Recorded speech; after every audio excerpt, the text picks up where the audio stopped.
और इस वक्त आ रही है एक बड़ी खबर, आपको बता दें। दरअसल सिख फॉर जस्टिस की सुप्रीम कोर्ट के वकीलों को धमकी देखने को मिली और इस वक्त की यह बड़ी खबर है। दरअसल इंटरनेशनल नंबर से सुप्रीम कोर्ट के तमाम वकीलों को फोन करके यह धमकी दी गई है।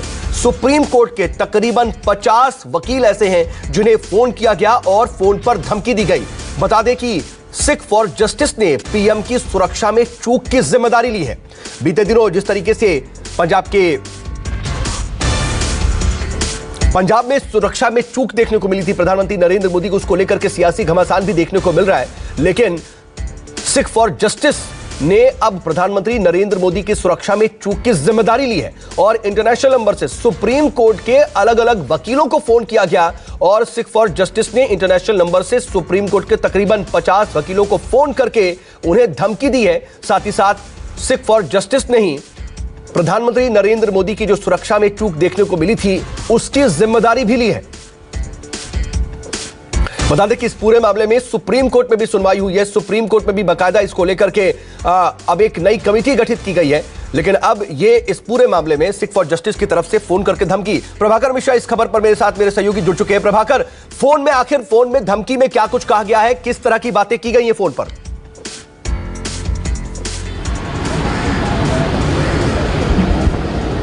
देखिए, जब सुनवाई होनी थी 10:30 बजे के बाद सुनवाई होनी थी और उसके पहले सुप्रीम कोर्ट के सैकड़ों वकीलों को, एओआर होते हैं सुप्रीम कोर्ट में एडवोकेट ऑन रिकॉर्ड्स, उनको एक रिकॉर्डेड मैसेज आया। पहले 10 बजे के आसपास आया, उसके बाद से 12 बजे के बाद भी आया। कुछ लोगों को तो 3-3 बार भी उसमें रिकॉर्डेड मैसेज में ये संदेश दिया गया था सुप्रीम कोर्ट के जजेज को और सुप्रीम कोर्ट के एडवोकेट्स को कि इस मामले में दखल देने की ज़रूरत नहीं है। और साथ में ये भी कहा गया था कि पंजाब यात्रा के दौरान प्रधानमंत्री की सुरक्षा में चूक की जो बात की जा रही है उसकी जिम्मेवारी उसमें ली गई थी। और ये भी कहा गया था कि 1984 दंगे में अभी तक कुछ हो नहीं पाया, कोई न्याय नहीं मिल पाया, इसलिए आप लोगों को इसमें दखल देने की ज़रूरत नहीं है। अभी मैं तमाम एडवोकेट से इस मसले में बात कर रहा था तो दरअसल जो बात समझ में आई वो ये आई कि सुनवाई के ठीक पहले इस तरह का कॉल करने का मतलब ये था कि किसी बहाने सुप्रीम कोर्ट में सुनवाई के दौरान ये बात भी उठे ताकि कोई वकील कोर्ट के सामने ये बात रखे कि इस मामले में की जिम्मेवारी किसने ली है। और इसी तरह से सिख फॉर जस्टिस का एक जैसे प्रोपेगेंडा एक तरह से कहीं सेटल करने की कोशिश की गई थी, जैसा हो नहीं पाया।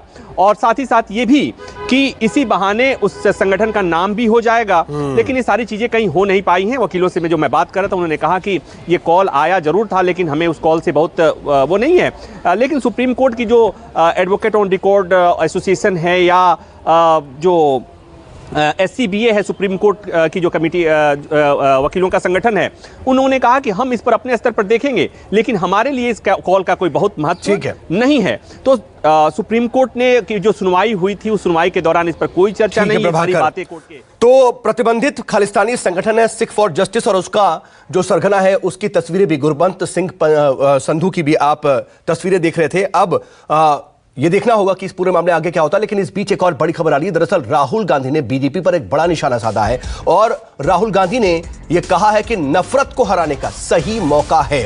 दरअसल शायद उनका जो इशारा है आने वाले वक्त में जो 5 राज्यों में विधानसभा के चुनाव हैं उससे पहले वो बीजेपी पर हमला करते हुए कह रहे हैं कि नफरत को हराने का सही मौका है।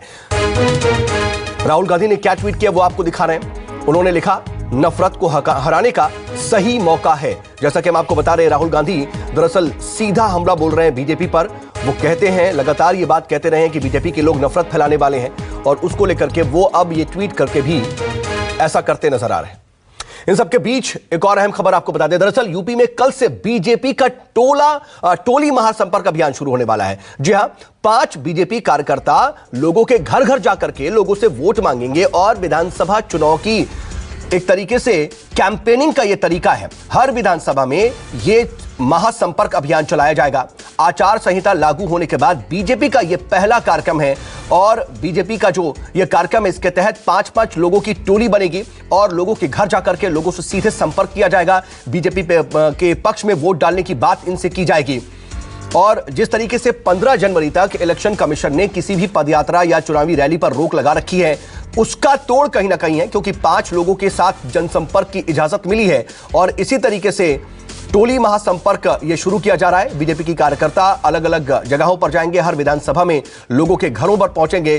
5-5 लोगों की टोली पहुंचेगी और बीजेपी के कार्यकर्ता घर घर जाकर के लोगों से बीजेपी के पक्ष में वोट मांगेंगे। मानस श्रीवास्तव मेरे साथ, मेरे सहयोगी इस खबर पर जुड़ चुके हैं। मानस, कितना कारगर हो सकता है और क्या तरीका अपनाया गया है इसके तहत?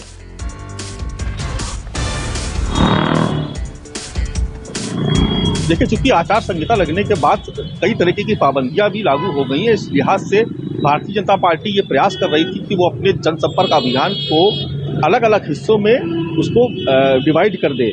इसलिए पार्टी ने तय किया है कि चूंकि बूथ लेवल तक की कमेटियां और बूथ लेवल के बाद पन्ना प्रमुख तक की कमेटियां हैं, तो उनका इस्तेमाल करते हुए ये प्रचार टोली घर घर जाएगी, अलग अलग सेक्टर में विभाजित करके अपने अपने क्षेत्रों में जाएंगी और वहां पर भारतीय जनता पार्टी का जो भी उम्मीदवार होगा उसका प्रचार करेंगे। तो एक तरीके से बहुत कारगर रणनीति ये साबित हो सकती है, क्योंकि हर बूथ और बूथ के बाद हर पन्ने पे चूंकि समितियां मौजूद हैं, लिहाजा अब भारतीय जनता पार्टी उनका उपयोग करेगी। इसके अलावा न केवल बीजेपी बल्कि जो उसके दूसरे अनुषांगिक संगठन है, चाहे वो युवा मोर्चा हो, चाहे वो किसान मोर्चा हो, चाहे वो महिला मोर्चा हो, उन तमाम लोगों को जिम्मेदारियां दी जाएंगी। तो उस पर एक बृहत स्तर पर चर्चा भी हुई है और ये रणनीति तैयार की गई है। ये प्रचार टोलियां घर घर जाकर के, गांव गांव, गली गली, कस्बे कस्बे जाकर के भारतीय जनता पार्टी का और उसके उम्मीदवार का प्रचार प्रसार करेंगे। ठीक है, देखना होगा कि ये कितना कारगर साबित होगा, लेकिन सीधे लोगों से जुड़ने की एक कोशिश है और पांच लोगों की एक टोली बनेगी और उस टोली के तहत लोग सीधे जनसंपर्क करने की कोशिश करेंगे। बहुत शुक्रिया मानस तमाम जानकारी के लिए। इस बीच एक और बड़ी खबर बता दें। दरअसल मंगलवार को दिल्ली में बीजेपी की एक बड़ी बैठक होने वाली है। आज लखनऊ में बैठक होगी, उसके बाद कल दिल्ली में बीजेपी की ये बड़ी बैठक होगी और इस बैठक में सीएम योगी और केशव प्रसाद मौर्य शामिल होंगे। माना जा रहा है कि आज जो बीजेपी की बैठक होगी उसमें भी पहले चरण और दूसरे चरण के जो उम्मीदवार होंगे यूपी में विधानसभा चुनाव के मद्देनजर उनके नामों पर अंतिम फैसला लिया जाएगा। और इसके बाद दिल्ली में भी ये बीजेपी की अहम बैठक होने वाली है और इसमें मुख्यमंत्री योगी आदित्यनाथ और केशव प्रसाद मौर्य शामिल होंगे। आज भी बीजेपी की अहम बैठक है और इस बैठक में भी उम्मीदवारों के नामों पर ही मंथन किया जाएगा। उसके बाद लखनऊ के बाद कल दिल्ली में यह बीजेपी की अहम और बड़ी बैठक होगी।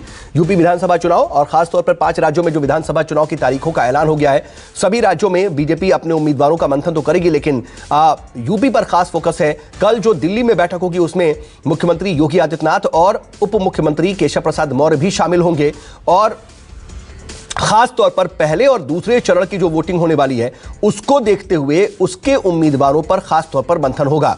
10 फरवरी को पहले चरण की वोटिंग होगी, 14 फरवरी को दूसरे चरण की वोटिंग की जाएगी। उत्तर प्रदेश में 7 चरणों में विधानसभा के चुनाव होने वाले हैं और सबसे पहले और दूसरे चरण के जो उम्मीदवार हैं उनके नामों का ऐलान कर दिया जाए। ये सभी सियासी पार्टियां कोशिश कर रही हैं क्योंकि उन्हें पूरा मौका मिल सके अपनी कैंपेनिंग का, लोगों तक जनसंपर्क करने का।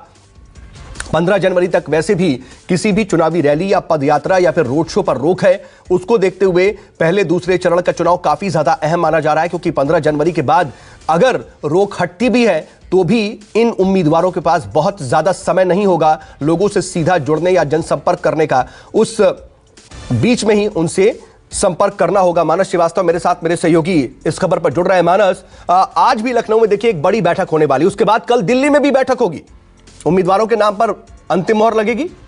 देखिए, आज बैठक हो रही है शाम को करीब 4 बजे, जिसमें मुख्यमंत्री योगी आदित्यनाथ भी मौजूद रहेंगे और दोनों डिप्टी सीएम के अलावा संगठन के तमाम जो पदाधिकारी हैं 24 सदस्यीय कमेटी में जो शामिल किए गए हैं वो सभी इसमें मौजूद रहेंगे। और पश्चिमी उत्तर प्रदेश में चूंकि पहले और दूसरे चरण में चुनाव होना है तो उनके उम्मीदवारों के नाम पे चर्चा होगी। बहुत सारे दावेदार है, उनकी स्क्रीनिंग की जाएगी। नामों पर विचार विमर्श करने के बाद जो सूची तय होगी उसको सेंट्रल जो हाईकमान है उनको भेजा जाएगा और वहां पर जब सूची फाइनल हो जाएगी उसके बाद उम्मीदवारों को सिंबल अलॉट किए जाएंगे। क्योंकि 14 जनवरी से ही पहले चरण के नामांकन की प्रक्रिया शुरू हो जाएगी और ये सभी जानते हैं कि इस वक्त प्रचार के लिए आप बड़ी जनसभा नहीं कर सकते, लिहाजा प्रचार के लिए घर घर जाना पड़ेगा जिसमें वक्त लगेगा। तो भारतीय जनता पार्टी की रणनीति है कि वो समय रहते ही अपने उम्मीदवारों का चयन करे ताकि उम्मीदवारों को अपने प्रचार प्रसार के लिए काफी वक्त मिल जाए और इसी लिहाज से ये बैठक आज बुलाई गई है। ठीक है, आप नजर बनाए रखिएगा, आगे भी आपसे अपडेट के लिए जुड़ेंगे। फिलहाल के लिए आपका बहुत बहुत शुक्रिया मानस। वक्त इसी के साथ एक बहुत छोटे से ब्रेक का उछाला है, बने रहिएगा न्यूज़ 24 के साथ। नमस्कार, मैं हूं मानक गुप्ता।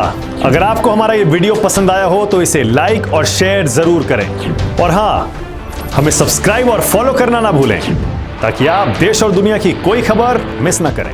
तो जुड़े रहिए हमारे साथ और देखते रहिए न्यूज़ 24।